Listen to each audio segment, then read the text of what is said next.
ese título que dice Cuba, ¿sí?, indulta a 2010 personas. Vamos a entender esta noticia. ¿Es un gesto humanitario real? ¿O cómo se puede leer este título con el que amanecimos en esta jornada? Y para poder mirarlo con la óptica correcta, vamos a conversar con Javier Larrondo. Recuerde, él ya es alguien de la casa, ya hemos conversado con él en otras oportunidades, presidente de Prisoners Defenders. Gracias, Javier, por abrir espacio en su ocupada agenda. Hablemos de esto, hablemos de este título, 2010 presos ahora indultados. ¿Es un gesto humanitario? ¿Es una noticia verificada? ¿Qué piensa? No, Andy, gracias y gracias por tratar este tema. No, no, efectivamente, esto es un drenaje carcelario que vienen haciendo, lo hicieron en 2015, 2019, con más de 3.000 presos y tal, y son presos comunes, ¿eh? Y lo hacen porque el sistema carcelario de Cuba tiene 90.000 personas entre rejas para 9 millones de habitantes. Es decir, el 1% de la población está entre rejas y no pueden mantener, si ni siquiera pueden mantener sus hospitales, su recogida de basuras, las calles, los asfaltos, el transporte, las comunicaciones, la electricidad, el agua, ¿cómo van a mantener 90.000 presos en prisión? Entonces, cada Claro. 4 o 5 años ellos drenan las prisiones de presos comunes, nunca sueltan a los presos políticos. Así que de humanitario no tiene absolutamente nada. Permítame entonces repreguntar, ¿hay evidencia, Javier, de que en esta lista de los 2010 indultados no hay ningún preso político? ¿Todos son presos comunes? Bueno, hay dos evidencias. Una es que antes, con el anuncio, ya decían que no iban a estar incluidos los delitos contra la autoridad. Eso significa que no están el desacato, Ujú. todas las tipologías de desacato, resistencia, atentado, actos contra la seguridad del Estado. Es decir, el 95% del tipo de delitos que les inventan a los pobres presos políticos inocentes, ¿no? De manera que ya sabíamos que no iban a estar. Pero es que además hoy hemos verificado en numerosísimas prisiones que todos los que han salido han sido presos comunes, de manera que todo queda absolutamente en nada, ¿eh? Ahora, Javier, ¿cómo impactará esto a una sociedad que ya viene vapuleada, golpeada? ¿Cómo deja a la sociedad en términos de inseguridad? Porque esta gente viene de pasar hambre en una cárcel con condiciones complicadas para salir a una situación muy parecida dentro de tanto caos y de tanta carencia. Sí, desde luego. Además, el sistema penitenciario cubano no está pensado para la reinserción. Está pensado, no sé si lo sabéis, nosotros publicamos el 15 de septiembre un estudio muy pormenorizado de todas las cárceles cubanas. Tienen 60.000 presos haciendo trabajos forzosos, prácticamente por nada, sin cobrar y además con amenazas de que si no van a prisión de máxima seguridad. Ujú. Entonces, al no ser un sistema carcelario que está pensado para la reinserción, sino para el aprovechamiento del ser humano como si fuera Matrix, una pila, digamos, un esclavo, salen de la prisión sin reinsertarse adecuadamente en la sociedad y son gente problemática que genera nuevos delitos y crímenes. Son presos comunes problemáticos que además no son adecuadamente reinsertados en la sociedad. O sea que es otro peligro más para la Claro. sociedad cubana, ¿no? Claro, Javier, me gustaría detenerme allí por un ratito nada más con el tema de la reinserción. ¿Cómo sería en un mundo ideal una cárcel que prepare a estos presos para la reinserción a la sociedad? Le pregunto porque muchas veces he escuchado a conocidos, a personas que estudian y que se preguntan, que se preguntan por qué en las cárceles no aplican esto de ponerlos a trabajar fuertemente, es decir, sin cruzar la línea, ¿no?, del derecho humano. ¿Cómo sería un escenario perfecto para que puedan ser reinsertados en la sociedad? Bueno, en esta temática hay que preguntarle a un verdadero experto, pero con mi poco conocimiento, desde luego el estudio, ¿eh?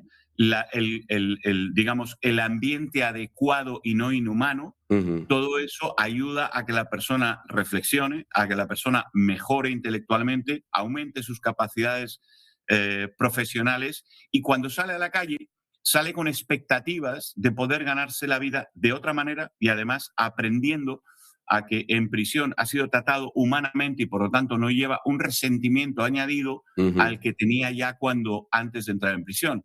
De manera que este tema es para un experto auténtico, Sí, ¿eh? sí, sin duda. Pero digamos que en Cuba ocurre todo lo contrario. En Cuba son vapuleados, apenas en las prisiones la comida es horrible, el agua es con color marrón, tiene muchísimas... estamos hablando de afecciones bacterianas y víricas en toda la prisión, hay tuberculosis, hay dengue, Ujú, pero a mansalva y mueren muchísimos cientos de presos todos los años, comunes y alguno político.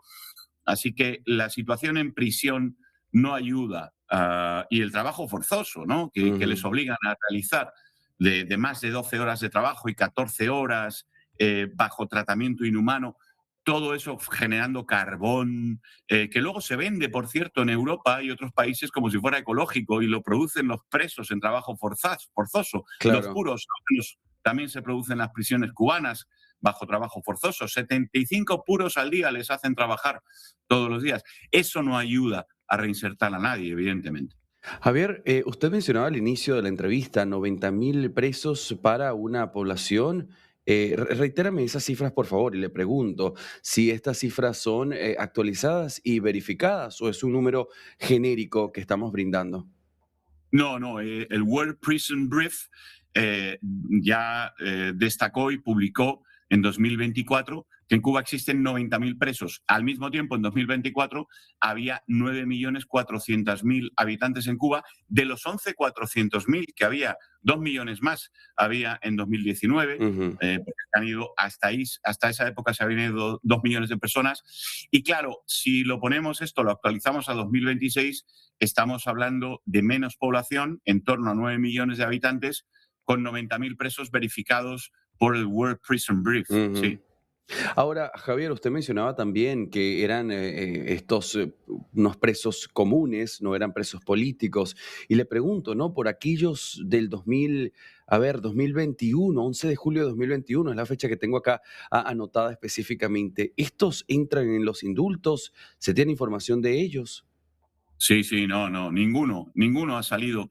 Yo tengo personalmente y mi equipo tenemos comunicación con más o menos 1.500 familias de los presos políticos Ujú, y estamos permanentemente actualizados. Sabemos todo lo que ocurre en las prisiones, por lo menos en las que ellos están. Nos han narrado el número de presos comunes que han salido y demás, pero presos políticos no ha salido ni uno solo en todo este día, que ha sido el día del famoso indulto humanitario, ujú. que más bien es un indulto inmunitario para ver si engañan al mundo y consiguen sobrevivir un poquito más con ese régimen terrible que hay en Cuba. Bueno, justamente eso le quería preguntar, ¿no? ¿Cuál era el objetivo del régimen cubano al hacer esto? Ya entendemos que no es un gesto humanitario, hay otro trasfondo. ¿Todo esto corresponde a las negociaciones con los Estados Unidos? En absoluto. De hecho, el Departamento de Estado de los Estados Unidos de esta medida no tiene ningún detalle, no ha participado en nada. Ujú, Es más, me llamaban a mí de varios gobiernos, incluido el americano, para preguntarme, ¿no? Oye, ¿cómo va esto? ¿Qué significa? Tennos ahí informados y a todos los gobiernos les hemos tenido informados del número de presos que han salido, que todos son comunes, que esto es un drenaje carcelario, que ya se ha producido años anteriores, porque cada 4 o 5 años el régimen cubano hace un drenaje por los altos costes y por la capacidad carcelaria del sistema penitenciario, porque claro, la represión es tan grande ujú. que meten más presos en prisión de los que pueden sostener y tienen que hacer drenajes cada 4 o 5 años constantemente. ¿Eh? Ahora, le pregunto, pensando, ¿no? En la situación que se vivió en Venezuela también, cuando soltaban algunos, era como una especie de olla, le decían en Venezuela, soltaban algunos 4 y metían a otros 6, ¿no? Era como la idea de mantenerse con poder para poder negociar. ¿Pasa esto en Cuba?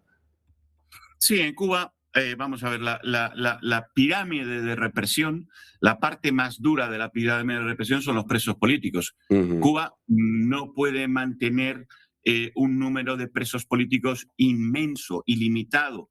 Entonces lo que hace es amedrentar, anular, arrasar con la personalidad, con las personas, meterles miedo a las familias, ujú. perseguir a las familias, echar a los hijos de la universidad, etcétera, dejarlos en la ruina y saber, que sepan, que aprendan y que sus vecinos aprendan. Esto es muy importante, que quien opina contra el régimen, quien se queja de que no hay electricidad o lo que sea, que no les guste, va a pagar esas consecuencias, ¿no?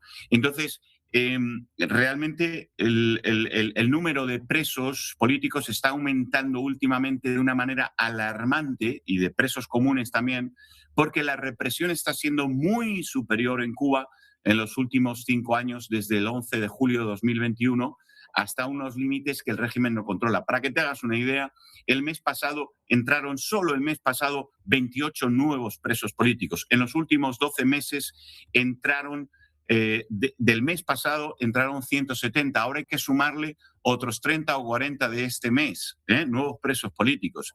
O sea que la lista, con todas las excarcelaciones que hay por cumplimiento de condena, que van bajando, lógicamente, cuando tienes un número como 1.200 presos, hay muchos que terminan condena.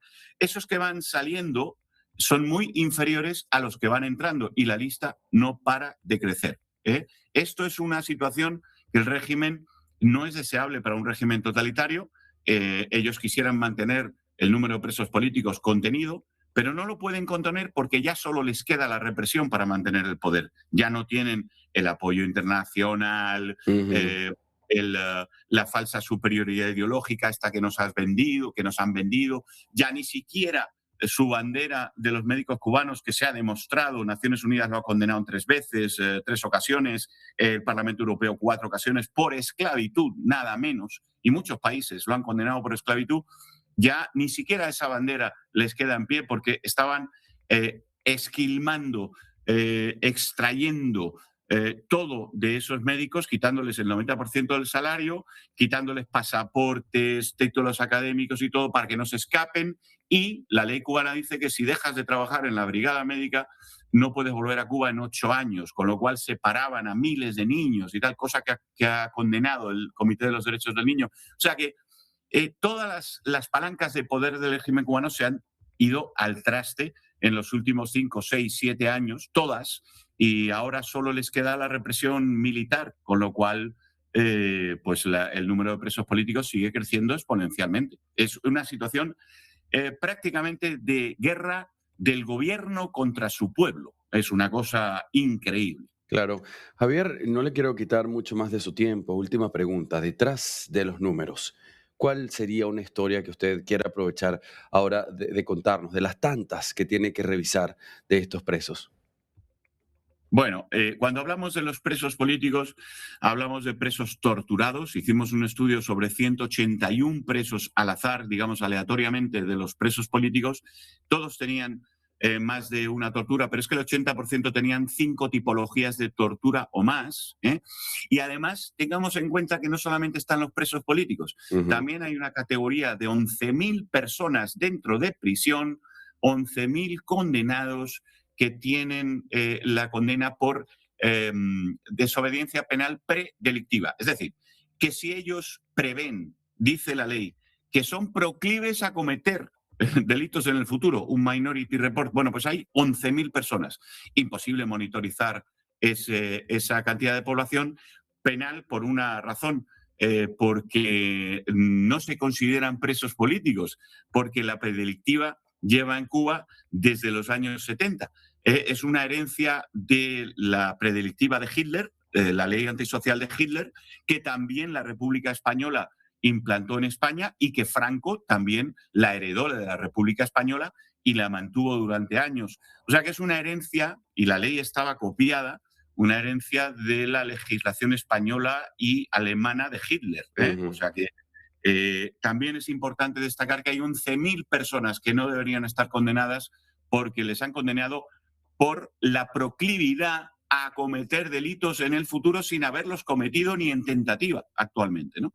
Así que arbitrario totalmente, ¿no? Javier Larrondo, presidente de Prisoners Defenders Cuba, gracias por su tiempo, como siempre. Vamos a estar atentos. Ojalá la luz al final de este túnel esté más cerca de lo que pensemos. Gracias, Andy. Un abrazo. Gracias.